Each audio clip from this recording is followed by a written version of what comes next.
Assalamualaikum warahmatullahi wabarakatuh. Perkenalkan, nama saya Laila Kamilah, kelas PAI 5B, NIM 1912172, mata kuliah Pengembangan Kurikulum PAI berbasis literasi. Di sini saya akan membahas materi evaluasi kurikulum.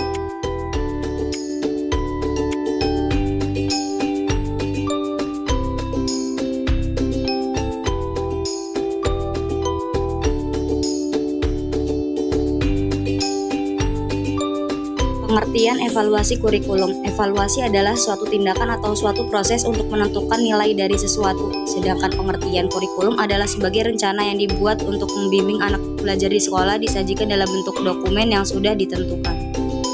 Dapat ditarik kesimpulan bahwa evaluasi kurikulum adalah proses penerapan prosedur ilmiah untuk mengumpulkan data yang valid dan reliable untuk membuat keputusan tentang kurikulum yang sedang berjalan atau telah dijalankan.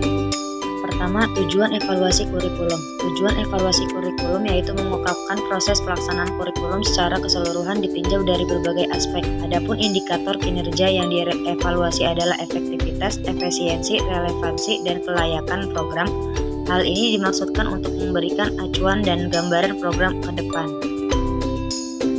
Fungsi evaluasi kurikulum. Yang pertama sebagai umpan balik bagi peserta didik, yang kedua sebagai alat untuk mengetahui ketercapaian peserta didik mencapai tujuan yang telah ditetapkan, yang ketiga memberikan informasi dan acuan untuk pengembangan program kurikulum, yang keempat sebagai dasar peserta didik secara individual untuk memutuskan masa depan sehubungan dengan bidang pekerjaan dan pengembangan karir. Kedua, fungsi evaluasi kurikulum, yaitu untuk pengembang kurikulum dalam khusus yang ingin dicapai dan sebagai umpan balik semua pihak yang berkepentingan dalam pendidik di sekolah seperti orang tua, tenaga pendidik, pengembang kurikulum untuk perguruan tinggi, pemakai lulusan, untuk orang yang mengambil kebijakan pendidikan, termasuk juga untuk masyarakat. Langkah-langkah evaluasi kurikulum. Yang pertama, merumuskan dilaksanakannya tujuan evaluasi. Yang kedua, menetapkan aspek-aspek yang akan dievaluasi.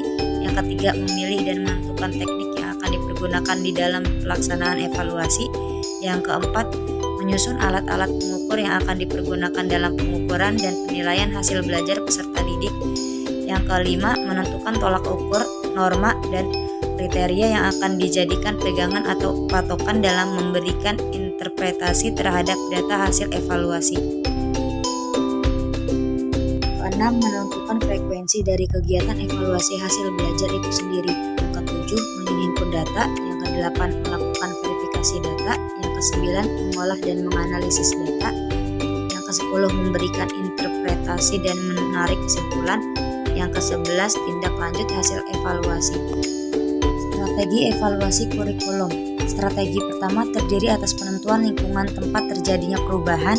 Terdapat berbagai kebutuhan yang tidak atau belum terpenuhi dan juga berbagai masalah yang mendasari timbulnya kebutuhan serta kesempatan untuk terjadinya perubahan. Strategi kedua terdiri atas pengenalan dan penilaian terhadap berbagai kemampuan yang relevan. Strategi ini sangat besar gunanya dalam pencapaian tujuan program dan desain yang berguna untuk mencapai tujuan-tujuan khusus. Strategi ketiga terdiri atas pendekatan dan prediksi hambatan yang mungkin terjadi dalam desain prosedural atau implementasi sepanjang tahap pelaksanaan program. Strategi keempat terdiri atas penentuan keefektifan proyek yang telah dilaksanakan melalui pengukuran dan penafsiran hasil-hasil yang telah dicapai sehingga seorang evaluator dapat memilih strategi yang tepat. Model-model evaluasi kurikulum. Yang pertama, evaluasi model penelitian.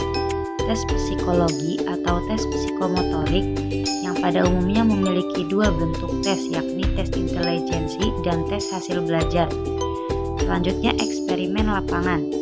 Metode ini sudah sejak tahun 1930 yang biasanya digunakan dalam penelitian botani pertanian. Meskipun demikian, penelitian model ini dapat digunakan dalam pendidikan. Evaluasi model objektif. Yang pertama, adanya kesepakatan tentang tujuan kurikulum. Yang kedua, merumuskan tujuan tersebut dalam perbuatan peserta didik. Yang ketiga, menyusun materi kurikulum yang sesuai dengan tujuan tersebut. Yang keempat, mengukur kesesuaian antara perilaku siswa dengan hasil yang diinginkan. Yang ketiga, evaluasi model campuran multivariasi. Setiap evaluasi kurikulum diukur dengan kriteria masing-masing kurikulum. Model ini menyatakan unsur-unsur dari kedua pendekatan tersebut, memungkinkan perbandingan lebih dari satu kurikulum.